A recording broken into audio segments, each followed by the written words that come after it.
Yang A yaitu pengertian dan fungsi kesimpulan dalam laporan penulisan. Kesimpulan dan saran merupakan bab penutup pada sebuah laporan penelitian yang sangat krusial karena menyajikan rangkuman dari temuan-temuan utama serta memberikan petunjuk tindak lanjut yang bersumber dari implikasi teoritis dan praktis penelitian.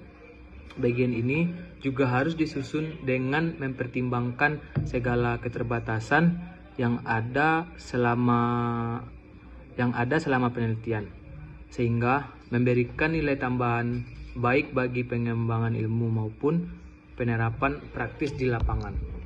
Selanjutnya yaitu yang B, hubungan antara kesimpulan dan tujuan penelitian.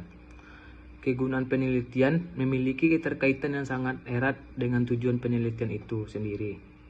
Setelah tujuan penelitian berhasil dicapai, langkah selanjutnya adalah menentukan siapa yang akan memanfaatkan hasil penelitian tersebut dan dalam konteks apa hasil tersebut dapat memberikan kontribusi. Dengan demikian, rumusan mengenai kegunaan penelitian merupakan kelanjutan alami dari perumusan tujuan penelitian. Hal ini berarti bahwa kegunaan penelitian tidak hanya menjadi akhir dari sebuah proses penelitian, tetapi juga menjadi jembatan yang menghubungkan hasil yang diperoleh dengan aplikasi praktis maupun teoritis yang bermanfaat bagi berbagai pihak. Cara menyusun kesimpulan pada laporan penelitian. Yang pertama, meninjau kembali rumusan masalah, tujuan, dan hipotesis penelitian. Kesimpulan bukanlah bagian yang berdiri sendiri, melainkan harus kembali kepada rumusan masalah dan tujuan penelitian yang sudah ditetapkan di bab 1. Oleh karena itu, sebelum menyusun kesimpulan, peneliti harus membaca ulang secara cermat apa yang sudah menjadi fokus penelitian. Yang kedua, mengidentifikasi temuan utama dari hasil penelitian. Langkah yang dilakukan selanjutnya adalah menyeleksi data hasil penelitian yang paling relevan untuk menjawab rumusan masalah. Yang ketiga, melakukan sintesis, bukan sekedar rangkuman. Kesimpulan berbeda dengan ringkasan. Ringkasan hanya menuliskan ulang poin, sedangkan kesimpulan menuntut adanya sintesis atau penarikan makna dari kata. Yang keempat, menggunakan bahasa yang singkat, jelas, dan tegas. Meskipun menjelaskan inti penelitian, kesimpulan tidak boleh bertele-tele. Gunakan kalimat yang singkat, padat, dan langsung pada inti. Yang kelima, mengurutkan sesuai rumusan masalah atau tujuan penelitian. Struktur kesimpulan sebaiknya mengikuti urutan rumusan masalah. Jika penelitian memiliki 3 rumusan masalah, maka kesimpulan juga ditulis dalam 3 butir yang sesuai urutan. Yang keenam, menghindari informasi baru yang tidak dibahas dalam hasil penelitian. Kesimpulan bukan tempat untuk menambahkan data baru atau informasi tambahan. Yang ketujuh, menggunakan bentuk penyajian yang sistematis. Kesimpulan dapat ditulis dalam bentuk paragraf atau butir-butir poin. Yang kedelapan, mengaitkan hasil dengan teori atau penelitian sebelumnya. Agar kesimpulan lebih kuat, peneliti bisa menambahkan keterkaitan hasil penelitian dengan teori yang digunakan dalam kerangka berpikir atau penelitian. Yang kesembilan, menyusun kalimat penutup yang mengikat. Kesimpulan sebaiknya diakhiri dengan kalimat yang mengikat keseluruhan penelitian, misalnya dengan menegaskan kembali kontribusi penelitian. D. Contoh bentuk kesimpulan pada berbagai jenis penelitian. 1. Penelitian tindakan kelas atau PTK. PTK adalah penelitian yang dilakukan guru untuk memperbaiki pengajaran. Contoh, jika nilai siswa naik tiap tahap, artinya PTK berhasil. 2. Penelitian eksperimen. Penelitian eksperimen adalah penelitian yang membandingkan 2 kelompok atau lebih.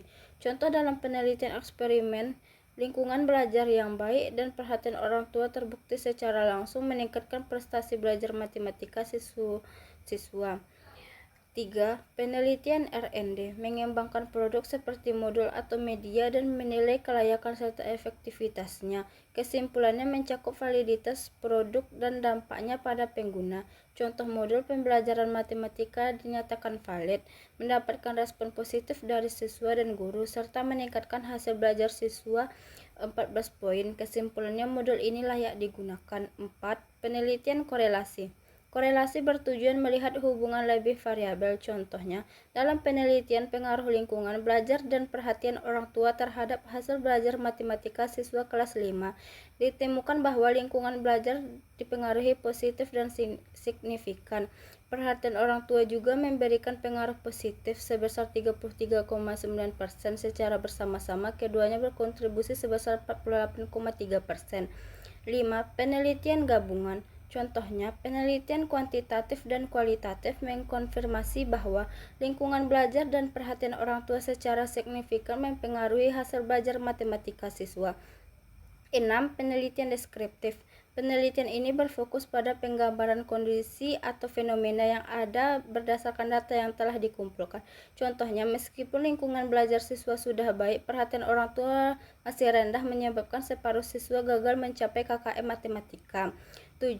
Penelitian keputusan. Penelitian keputusan atau studi pustaka adalah penelitian yang mengumpulkan dan menganalisis data melalui sumber-sumber yang sudah ada seperti buku, jurnal, dan artikel. Pengertian dan fungsi implikasi pada laporan penelitian. Implikasi penelitian adalah hasil atau dampak yang muncul jika temuan dari sebuah penelitian diterapkan di dunia nyata. Dalam arti sederhana, implikasi bisa diartikan sebagai akibat yang timbul dari keterlibatan suatu hal. Dalam hal ini adalah penelitian. Misalnya, apabila sebuah penelitian menunjukkan bahwa metode belajar justru efektif meningkatkan prestasi siswa. Implikasi berfungsi yaitu memberitahu pembaca apa yang harus dilakukan berdasarkan temuan penelitian. F. Hubungan antara kesimpulan dengan implikasi. Bagian kesimpulan dalam laporan penelitian berisi jawaban singkat dan padat atas rumusan masalah yang diambil langsung dari hasil analisis data.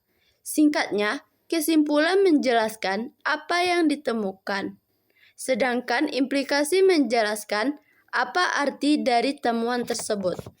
Pengertian dan fungsi saran pada laporan penelitian. Saran pada penelitian adalah bagian yang direkomendasikan atau usulan yang diberikan oleh peneliti berdasarkan hasil temuan dan analisis yang telah dilakukan selama penelitian. Fungsi dari saran dalam penelitian ini yaitu memberikan panduan atau langkah yang dapat diambil untuk tindak lanjut berdasarkan hasil yang telah diperoleh. Hubungan antara saran dan keterbatasan penelitian. Hubungan antara saran dan keterbatasan penelitian sangatlah erat karena keterbatasan penelitian menjadi dasar utama bagi peneliti untuk menyusun saran yang bersifat konstruktif. Contohnya yaitu, jika di dalam sebuah penelitian ditemukan bahwa suasana kelas yang kurang kondusif karena siswanya belum terbiasa dengan metode diskusi kelompok, maka peneliti dapat menyarankan bahwa penelitian berikutnya dilakukan di kelas yang familiar dengan metode tersebut agar pembelajaran dapat berjalan